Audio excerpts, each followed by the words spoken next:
different prep lists on produce prep sections, keep this version that needs to be isolated from everything else.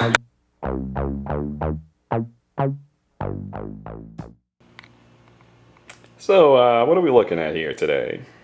Kind of looks like waves in the ocean. The cloudy sky back there, just floating on the sea.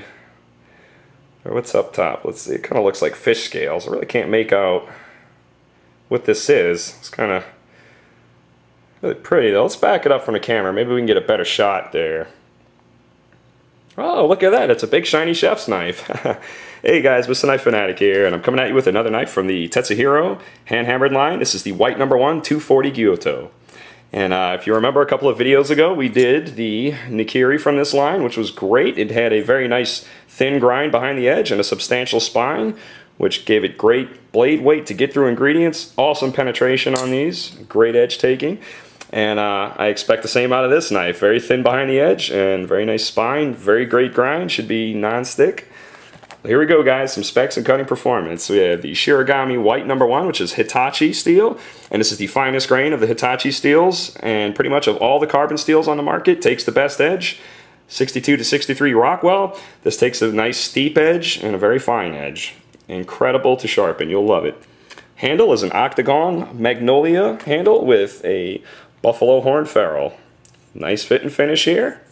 It is you know, very comfy in the hand. This is a medium sized, maybe to actually almost large size for a Gytuo as far as Japanese knives go. So this will be good for somebody with medium to large hands.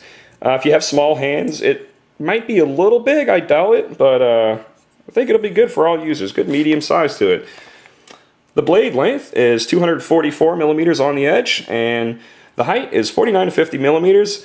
That is considered to be a medium to slightly tall height for a Gytuo. As you can see, you get plenty of knuckle clearance here, but gives you a lot of space to scoop up ingredients. And actually, I prefer this height. 50 millimeters is my personal ideal height. Some people like it a little shorter.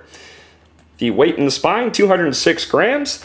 This is a little bit heavier than some of the other knives we have been trying lately, and the same goes for the Nikiri. It is a little bit heavier. I go medium to medium heavyweight, but to give you a comparison, a Shun Classic 8-inch chef's knife comes in at 212, which is heavier than this. So this is still very wieldable, and you'll see when we get into performance.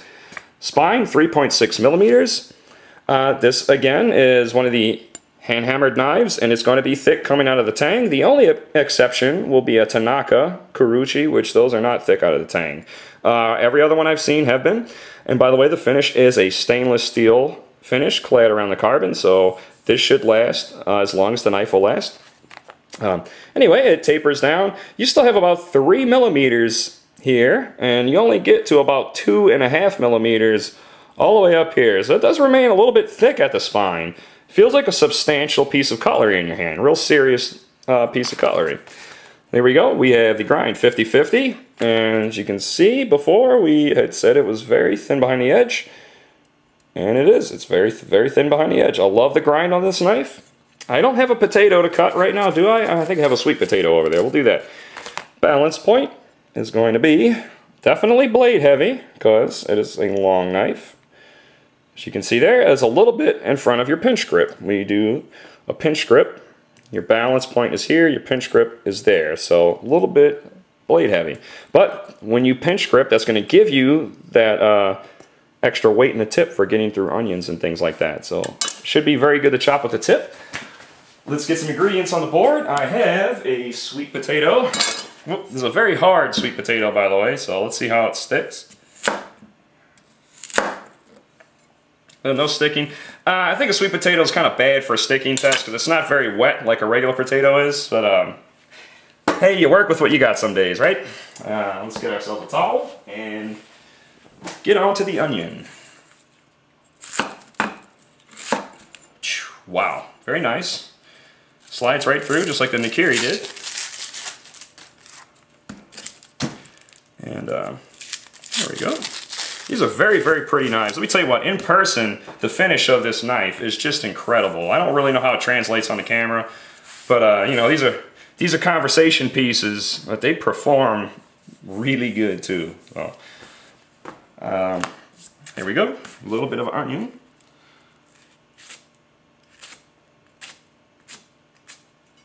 Very nice.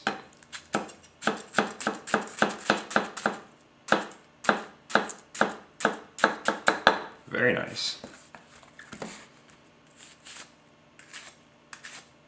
You can see that thinness behind the edge just rocks right through there.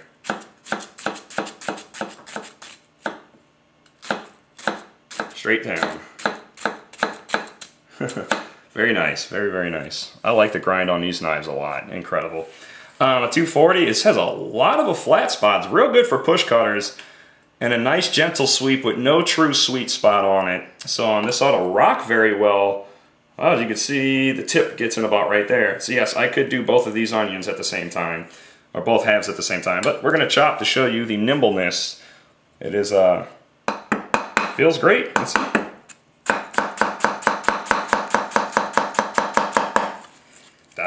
Wow, I said da, I don't know what I said there. That was good. Very nice. It falls through. I love weightier knives. You know, true lasers perform great, but when you put weight behind that edge, that little thin edge, it drops through. The knife does all the work for you. You don't have to force it. I'm basically picking this knife up and just kind of plopping it down and just kind of guiding it. You know, it's a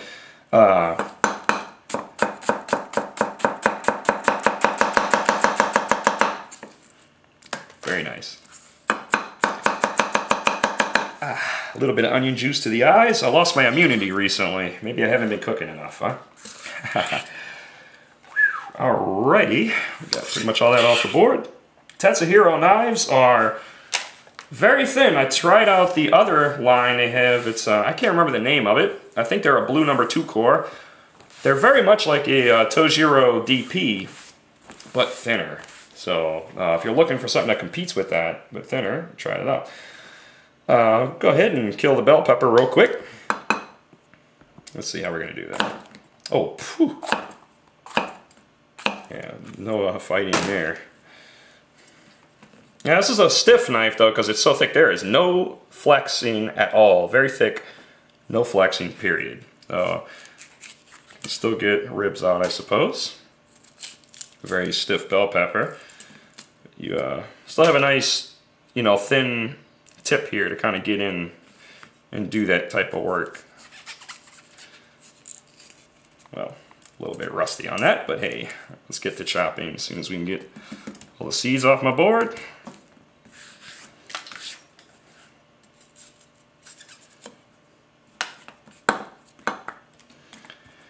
And let's see, I'm not going to stack them, they're going to fall all over. So here we are. We'll do some rocking, as we said. Great profile for rocking, if you can see there. I like that a lot.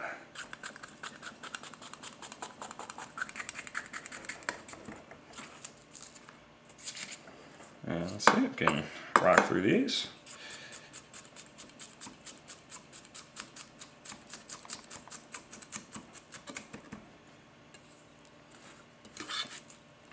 Really nice. Wow. Glides along the board really nice. This is the factory edge on the knife, by the way. So, pinch grip here. Sticking into the board a little bit. When it sticks into the board, that tells you it's very thin behind the edge. So kind of a good sign there. We'll just finish these up. And do some draws.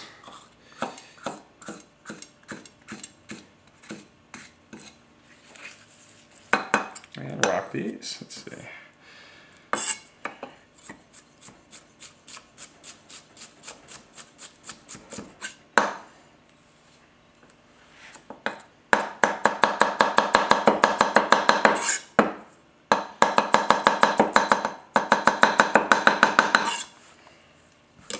Here we go.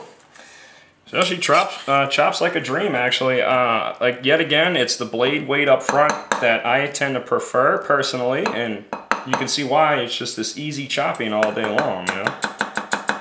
And you can see there's no force required there, and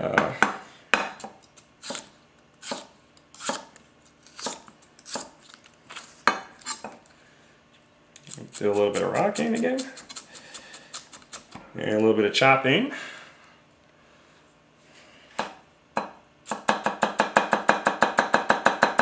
Even though there's no sweet spot, as you can see, the tip chops very well. So you don't really need so much of a sweet spot, I see. That's very nice. Well, there we go. Yet again, I thought I was going to be impressed because it had a great grind, just like the Nikiri. And yes, I'm very impressed with this knife. Not only is the fit and finish incredible on this, but the performance is just out of the box. So, out of the box performance is out of the box, eh? Well, guys, thanks for watching. Stay tuned and stay sharp.